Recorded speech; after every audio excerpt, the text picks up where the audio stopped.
Welcome peers, mentees, and fellow mentors. My name is McEvans Francois, and I'd like to introduce you guys to the Mentorship Virtual Panel, otherwise known as MVP.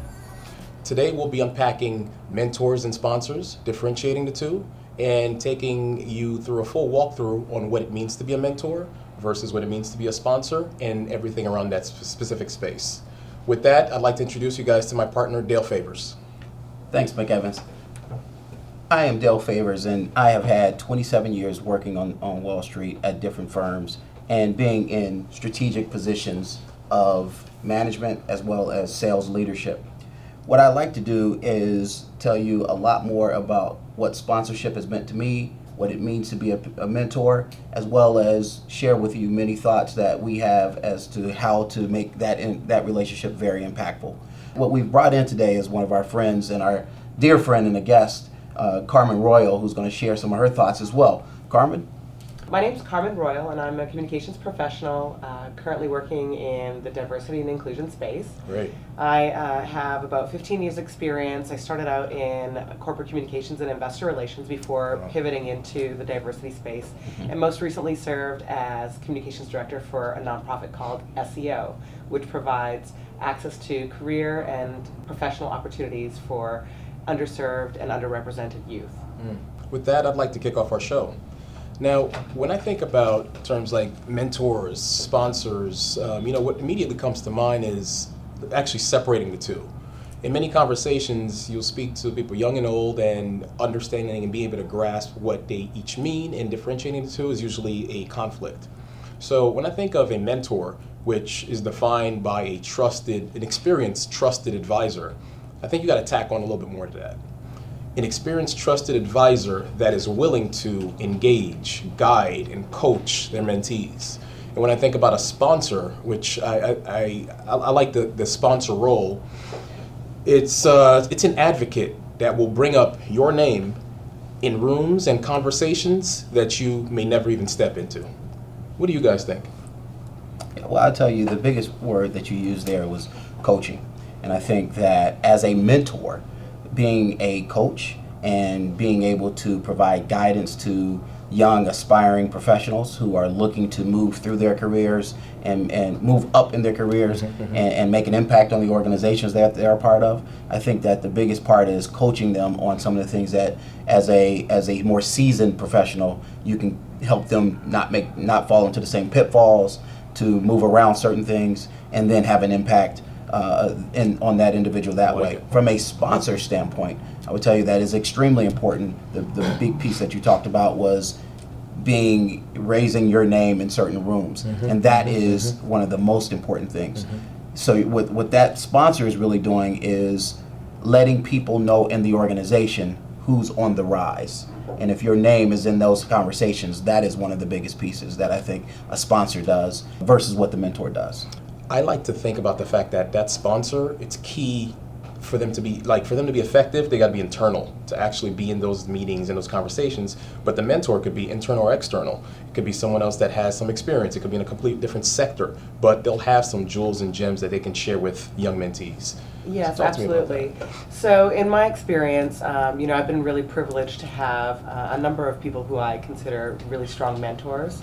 And those people have guided me not only in my career, but also in personal decisions that it shaped my life and my family's life.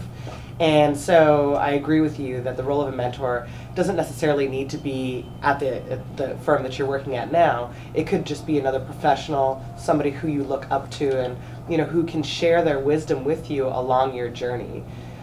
With a sponsor, it certainly has to be internal.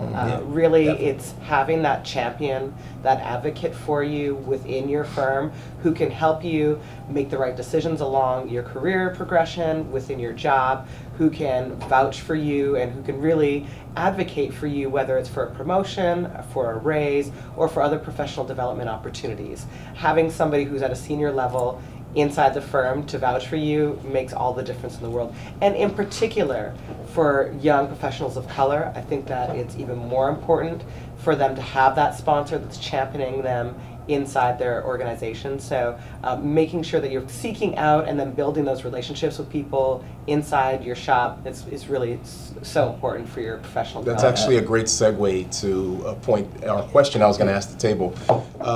What do you think are some key things that our mentees out there should be doing to go about finding a sponsor, cultivating that relationship, and maintaining their accountability? I think there's really three things that you can focus on as an individual as you're beginning to establish your relationship with mentors.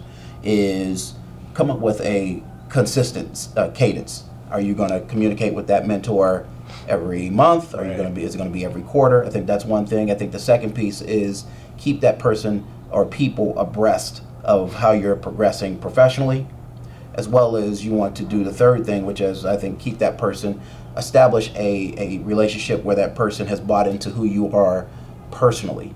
So they understand your personal challenges, they understand your personal wins. So it may be that you're getting married, it may be that you're about to have your first child. You want that person involved that way as well. So that may be a person you invite to your wedding. That may be a person you send the announcement to of your first kid, right, and those things. So I think that those are three things that are extremely important. Going back to your earlier point about differentiating between a mentor and a sponsor, for me, I found that my mentors really have become a part of my personal life. Yeah. And, really when I started being intentional about identifying those people and building those relationships with those people who I felt would be really great mentors for me, I approached it from a personal standpoint where I wanted to get to know them, not just for the professional advice and wisdom that they could give to me, but also to be able to build that relationship so that there's everybody is winning. Yes. It's important, I think, as a mentee to be cognizant of it's not just about taking from the mentor all the time. You want to be able to give back and make it a two-way street. And really that comes down to building that personal relationship and that bond, and involving them in your personal life. I think give you a great example of that in my professional career has been, there was, when I first was attempting to make it into the financial service arena, there were people that I sought out and talked to and spent time on the trading desk, sitting with them and learning about them. And then when I finally got into the seat where I was able to call that individual and be like, hey, this is where I am now. And stayed in contact with them periodically. And then I got into a seat at a financial technology company in which I was able to have an impact on their business. So as they started their firm, what ended up happening was they were able to contact me and say, hey, look, we need to get 3 or 4 terminals on our desk, but we need some assistance in getting those on the desk. We're going to pay for those, but we can't pay for them now, in which your company asks us to do, but we need to pay for them a month from now after we do our first deal. We're in the midst of doing that deal. Can we make that happen? And I was able to, because of that relationship, I was able to provide back to that mentor a something that they needed. And every time I see them, that's something that we click and they say, hey, I have to come back to you, and every time I see you, I want to let you know how much we appreciate you helping us get started. And their firm is now one of the most successful minority-owned investment banks in the game. So that's I great. would tell you that's part of that mentor-mentee. And as you continue to grow as a mentee, you continue to keep that relationship with that mentor. I love it, and I think a lot of what we're talking about here is related to investing in the emotional piggy bank, right? Being able to keep in touch, show that it's not a transactional relationship, but it's an ongoing, worthwhile relationship where you're giving as well as taking, so you're investing into that relationship, you're nurturing it. Yeah. Let's switch gears for a second. What do you guys think is actually on the mentor? What's the mentor's accountability? You want to lead us off on that? Yeah, so from a mentor perspective, I think that making sure that you're looking out for the person who you are mentoring is really important, and it's so important for them to also reach out to the mentee as well. It doesn't necessarily always need to go from mentee to mentor. It should really be a two-way street. Right. in a perfect relationship, of Right. course. And so I think that that's, as part of the accountability, making sure that you're checking in as well, making sure that you're being thoughtful. If you're hearing of an opportunity, whether it's, a new job or a professional development opportunity, reach out to your mentee. If there's an event that could be beneficial to them, whether it's a networking event, a panel discussion, something that would be beneficial to the mentee, reach out to that person, invite them along. And then lastly, I would say, going back to what I said earlier about having that personal relationship, have lunch, have coffee. Yes. Give back to that person in that way that you can really connect outside of just a 10-minute phone call or an Right. email. Yeah, And I I love think it. that that's, part of being a good mentor is really going that extra step to look out for somebody. So that's really what it's all about. I So- would tell you one of the things that I would add to that, which is really just an addition, is extending that person's network. Mm-hmm. And Right. so it's the opportunity to take that young mentee and say, hey, I'm about to have lunch with so-and-so. I want you to join us. And now what happens is that person that you just sat down with having lunch is a longtime friend of yours. Mm-hmm. You knew each other when you were both growing professionally. But now that person is someone that's a big name. And now that you bring that mentee to the lunch, that just extended that person's network. They make a connection with that person, and now you've helped them expand a little bit more, have another person that they can use as a point of advice. Mm-hmm. And I think that is really, as a mentor, that's what you can do to have an impact on the mentee relationship.